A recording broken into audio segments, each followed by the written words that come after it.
అలాగే గవర్నర్ ప్రసంగానికి సంబంధించి కూడా అంటే హరీష్ రావు గారు చెప్పారు, గవర్నర్తో అబద్ధాలు చెప్పించింది ప్రభుత్వము. ఆవిడ చదివిన స్క్రిప్ట్ అంతా కూడా కాంగ్రెస్ పార్టీ ఇచ్చిన స్క్రిప్టే, దాంట్లో కూడా అన్ని అబద్ధాలే, ఇచ్చిన గ్యారంటీల గురించి ఎక్కడా హామీ లేదు అనేది. సో ఓవరాల్గా మీ విశ్లేషణ ఎలా ఉంది వీటన్నిటి గురించి?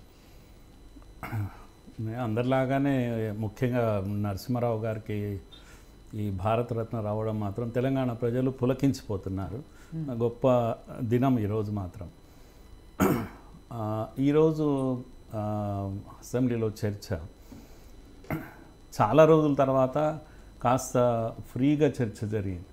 అంటే వన్ సైడ్ డిబేట్స్ ఉండేటివి ఒకప్పుడు. అసెంబ్లీ అంటే ఎవరు మాట్లాడతారంటే ఒకరిద్దరు ఉంటారు, ఒకే ఫ్యామిలీ మెంబర్స్ ఉంటారు, వాళ్ళే గంటలు గంటలు మాట్లాడతారు. అది అసెంబ్లీ లోపలైనా బయట అయినా అనేది ఒకటి ఉండేది. అట్లా కాకుండా ఈరోజు అందరు మాట్లాడారు కనుక నాకు సంతోషంగా ఉంది. బీఆర్ఎస్ కూడా బాగా మాట్లాడింది. అడగాల్సిందే, ప్రశ్నించాల్సిందే కనుక ప్రశ్నించాల్సిన విషయాలే ప్రశ్నించారు వాళ్ళు కూడా. తర్వాత 60 రోజులైనా ఇంకా గెలుపు దీంట్లోనే ఉత్సాహంలోనే కాంగ్రెస్ ఉంది అనేది వాస్తవం. ఇంకా గత చరిత్రను గుర్తు చేసే పనిలోనే కాంగ్రెస్ ఉంది. జవాబు చెప్దాము, ఈ పని చేస్తున్నాము, ఇంకా ఈ పనులు మా ప్లానింగ్లో ఉన్నాయి అని చెప్తున్నట్టు కనపడలేదు ఎక్కడ కూడా. ముఖ్యమంత్రి గారు వాటర్ ఇష్యూ తీసుకొని గతాన్ని తవ్వారు, మాట్లాడారు. ముఖ్యంగా వారు కృష్ణా వాటర్ విషయంలో ఇది మరణ శాసనం, కృష్ణా జలాలపైన మరణ శాసనం రాసింది టీఆర్ఎస్ అని ఒక గట్టి మాట మాట్లాడారు. ఊరికే మాట్లాడలేదు, దానికి ఎవిడెన్స్ కూడా ఆయన ఇచ్చాడు. ఎస్ఎల్బీసీ కానీ, లేకపోతే కల్వకుర్తి ఎత్తిపోతల పథకం కానీ, లేకపోతే పాలమూరు రంగారెడ్డి ప్రాజెక్టు విషయంలో కానీ. ఎందుకంటే ఆయన పాలమూరు జిల్లా వాడు కనుక రేవంత్ రెడ్డికి సంపూర్ణమైన అవగాహన ఉంది. తర్వాత దానిపైన ఆయనకు ఏమంటాము ఇది కూడా ఉంటుంది, చిత్తశుద్ధి కూడా ఉంటుంది తప్పకుండా. అక్కడ ప్రజలకు ఆయన జవాబు ఇవ్వాలి కనుక. ఈ 3 ప్రాజెక్ట్స్ల విషయంలో జరిగిన అన్యాయము, ఒక గుంట నీళ్లు, ఒక ఎకరా నీళ్లు రానిటువంటి పరిస్థితి. సుమారుగా 26-27 వేల కోట్లు స్పెండ్ చేసినప్పటికీ రాలేదు. ముఖ్యంగా నల్గొండ జిల్లాకు ఏదైతే టనల్ విషయం వచ్చిందో, 10 ఏళ్లలో కిలోమీటరు కదలని టనల్ గురించి కూడా ఆయన ప్రస్తావించారు. అంతకుముందు 30-40 కిలోమీటర్లు, 30 కిలోమీటర్లు పూర్తయింది, ఇంకొక 10 కిలోమీటర్స్ కావాలి, అది కాలేదు.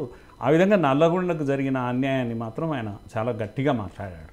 కనుక విషయం ఏంటంటే కృష్ణా జలాల విషయంలో ఇద్దరు, జగన్ అండ్ కేసీఆర్ రహస్య సమావేశం, ఏకాంత సమావేశం, ఎవరు రేవంత్ రెడ్డి గారు అన్నమాట, ఏకాంత సమావేశం జరిగింది. ఆ తర్వాత నుంచి రోజుకు 8 టీఎంసీల నీళ్లు శ్రీశైలం నుంచి పోవడం మొదలుపెట్టాయి అనే ఒక మాట కూడా మాట్లాడి. ఈ విషయాలు అన్నీ వచ్చినప్పుడు, అలాగే అదేది బోర్డు విషయము, ఇవన్నీ కూడా లేదు, మీరు అప్పచెప్పారు, మేము అప్పచెప్పారు అనేది 2 విషయాలు మాట్లాడారు.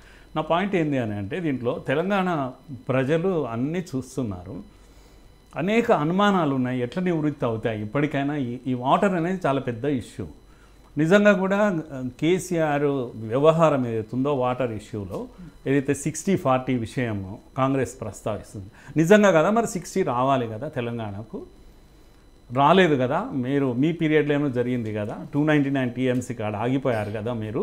ఇది ప్రశ్న ప్రజలు అడుగుతున్నారు. నేను ఏమంటున్నా అంటే, కేసీఆర్ కాదు, ఇప్పుడు కాంగ్రెస్ కాదు అడుగుతున్నది, తెలంగాణ ప్రజల్లో ఈ అనుమానాలన్నీ మిగిలిపోయినాయి. 10 ఏళ్ళు పట్టింది ఇవన్నీ అర్థం చేసుకోవడానికి. ఒక విషయం గుర్తుపెట్టుకోవాలి మనము, కాంగ్రెస్ కానీ బీజేపీ కానీ 2 నేషనల్ పార్టీస్. నేషనల్ పార్టీస్కు అదర్ ఇంట్రెస్ట్ కూడా ఉంటుంది, అంటే స్టేట్ ఇంట్రెస్టే కాకుండా ఉదాహరణకు చంద్రబాబుతో బీజేపీకి సంబంధాలు ఉండేటివి కనుక అవసరం వచ్చినప్పుడు ఆ వైపే మనం మొగ్గుతారేమో, మనకు అన్యాయం జరుగుతుందో అనేది ప్రజల మనసుల్లో కొద్దిగా అనుమానం ఉంటుంది. అలాగే కాంగ్రెస్ కూడా నేషనల్ పార్టీ కనుక చిత్తశుద్ధి తెలంగాణకు కమిట్మెంట్ ఉంటుందో లేదని ఒక అనుమానం ఉంటుంది. వీటన్నిటి కారణంగా టీఆర్ఎస్కి అప్పచెప్పారు అధికారం. ఊరికేనే ఇవ్వలేదు, నోట్లో పెట్టినామో ఆడబెట్టినామో కాదు. ఉద్యమంలో అందరూ ఉన్నారు, ప్రజలందరూ ఉన్నారు, ఏ పార్టీ వాళ్ళైనా అందరూ ఉన్నారు. కనుక ఈ చరిత్రకు పోతే చాలా విషయాలు. కానీ నా పాయింట్ అంతా ఏంటంటే, ఆస్పిరేషన్స్ ఆఫ్ తెలంగాణ ఎవరు ఫుల్ఫిల్ చేస్తారు? 10 ఇయర్స్ చూశారు, చాలా అనుమానాలు ప్రజల్లో ఉన్నాయి. ముఖ్యంగా నిరుద్యోగం విషయంలో, అపాయింట్మెంట్స్ విషయంలో, యూనివర్సిటీ ఎడ్యుకేషన్ విషయంలో, కంప్లీట్గా ఎడ్యుకేషన్ ధ్వంసమైన విషయంలో, నదీ జలాల విషయంలో కూడా అన్నిట్లో కూడా అనుమానాలే మిగిలిపోయినాయి. 10 ఇయర్స్ తర్వాత మిగిలిపోయినాయి. అయితే పాయింట్ ఏంటంటే, కాంగ్రెస్ ఏం చేస్తుంది ఇప్పుడు అనేది ఇప్పుడు మీరు జవాబు చెప్పే స్థితికి వచ్చారు. ఇంకా చరిత్రను తవ్వి ఇంకా టైంపాస్ చేసేటువంటి మూడ్లో చేసి ఉండొద్దు ఇప్పుడు కేసీఆర్ గారు, ముఖ్యంగా రేవంత్ రెడ్డి గారు దాంట్లో నుంచి బయటికి రావాలి. ఈరోజు ఉత్తమ్ కుమార్ రెడ్డి గారు ఇచ్చిన జవాబు హరీష్ రావు గారికి, హరీష్ రావు గారు ఇచ్చినటువంటి మాట ఈ రెండు ప్రజలు విన్నారు. అంటే నిజాయితీని, మీ నిజాయితీ ఎంత అనేది ప్రజలు తెలుసుకునేటువంటి దీంట్లో ఉన్నారు. డోంట్ అండర్ ఎస్టిమేట్ పీపుల్స్ ఇది intelligence. They are intelligent enough, కానీ సమయం తీసుకుంటారు వాళ్ళు. కనుక మీరు ఏం మోసం చేయలేరు. ఒక్క మాట వచ్చింది ఈ చర్చలో మొత్తంలో ఏంటంటే ఓన్లీ వాటర్ మీద ఒకసారి చర్చ జరగాలి అని ఇద్దరు కూడా ఛాలెంజ్కి వచ్చారు. ఇప్పుడు నేనేమంటున్నా అంటే నేను ఏ పార్టీకి చెందని వాడిని కనుక నేనేమంటున్నా తప్పకుండా చర్చ జరగాలి. నీళ్లు పాలు తేలాలి ఇది. ఎందుకంటే ఇది ప్రజలకు మేలు జరుగుతుంది. ఎవడు నిజాయితీ పరుడు, ఎవడు ఎక్కడ ఉన్నాడు. మీరు రాజకీయాల్లో చాలా మాట్లాడతారండి. నేను ఒకటే మాట చెప్పి క్లోజ్ చేస్తాను. బీజేపీ కాంగ్రెస్ లోపాయికారి సంబంధాలు టీఆర్ఎస్ మాట్లాడుతుంది. ఎందుకు మాట్లాడుతుంది అని అంటే పాలిటిక్స్, అది అలాగే మాట్లాడతారు.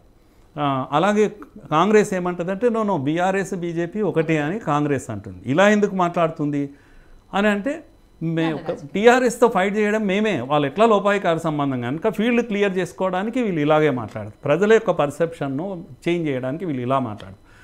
బీజేపీ నిజంగా ఎవరితో ఉంది అని అంటే వాళ్ళు మొత్తుకుంటూ ఉంటారు, మాకు ఎవరు లేరు అనేది విషయం చెప్తాను. నేను అంటే కామన్గా బయట నుంచి చూసే విషయం ఏంటంటే ఎంఐఎం ఉన్న అన్ని రోజులు టీఆర్ఎస్తో బీజేపీ అక్కడికి పోలేదు. ఎవడైనా కామన్ మ్యాన్ లేమ్యాన్ అడిగినా కూడా చెప్తారు ఈ విషయం. అలాగే కాంగ్రెస్తో పోతుందా బీజేపీ? ఎప్పుడైనా నేషనల్ లెవెల్లో ఫైట్ చేస్తున్న వాళ్ళు పోదు. రెండూ సాధ్యం కానటువంటి విషయం ఇది. అనవసరంగా ఈ చర్చ వీళ్ళు మాట్లాడుతూనే ఉంటారు. రెండు తప్పే. అక్కడ ఆ విషయంలో ఆంధ్రాలో కూడా జగన్తో కేసీఆర్కు సంబంధాలు ఉన్న విషయము అందరు ప్రజలు అనుకుంటున్నది. అది కూడా మరి నిజమెంత తెలియదు. అలాగే చంద్రబాబుతో బీజేపీకి సంబంధాలు ఉన్నాయని ప్రజలు అనుకుంటూ ఉంటారు. ఇప్పుడు ఇద్దరు వెళ్ళారు కదా, చంద్రబాబు వెళ్ళారు, జగన్ వెళ్ళారు ఢిల్లీలో. కనుక బీజేపీతో ఎవరితో సంబంధాలు ఉన్నాయనేది స్పష్టమవుతుందేమో రేపు రోజుల. కనుక పాలిటిక్స్ పర్సెప్షన్ గేమ్ ఇది ఇలాగే ఉంటుంది. కానీ interest of the people is final. Interest of the people కాపాడాలి. కనుక మీరు 10 ఏళ్ల పాలనను చూశాక మీ అహంభావము, మీ యొక్క నడవడిక దీన్ని ప్రజలు చూశారు. మీరు చేసిన పనుల విషయంలో చాలా విషయాల్లో అసంతృప్తి మిగిలింది. ప్రత్యేక తెలంగాణ రాష్ట్రం ఏర్పడ్డాక ఏవైతే యాస్పిరేషన్స్ను ఫుల్ఫిల్ చేయలేకపోవడం అనేది ప్రజలకు కోపం వచ్చింది. ఆ కోపం కారణంగా కాంగ్రెస్ను ప్రేమించి ఓటేసింది కాదు, ఒక్కసారి టీఆర్ఎస్కు బుద్ధి చెప్పాలని చెప్పారు. కనుక కాంగ్రెస్ కూడా హోస్ట్లో ఉండాలి. ఏంది మమ్మల్ని ఇష్టపడి వేశారని కాదు, మీకు అవకాశం దొరికింది కనుక మీరు you are a different party, you are different administration ఇస్తాము, తెలంగాణ యాస్పిరేషన్స్ను మాత్రమే అడ్రస్ చేస్తాం అనేది గట్టిగా కాంగ్రెస్ చెప్పగలగాలి, చేయాలి. ఇప్పుడు నాగేష్ నాయక్ గారు, సరే 10 ఏళ్లలో బీఆర్ఎస్ పార్టీ చేసిందా చేయలేదా ఏదైనా కూడా ప్రజలు అన్నీ గమనించారు. లాస్ట్గా ఒక మార్పు అయితే కోరుకున్నారు. ఆ మార్పు కాంగ్రెస్ పార్టీతో సాధ్యమవుతుందేమో అనే దాంతో కాంగ్రెస్ పార్టీకి అధికారం ఇచ్చారు. బట్ ఇప్పుడున్న కాంగ్రెస్ పార్టీ జవాబుదారీతనంగా ఉండాల్సింది పోయి ఎంతసేపటికి గతాన్నే తవ్వుతుంది. ప్రజలకు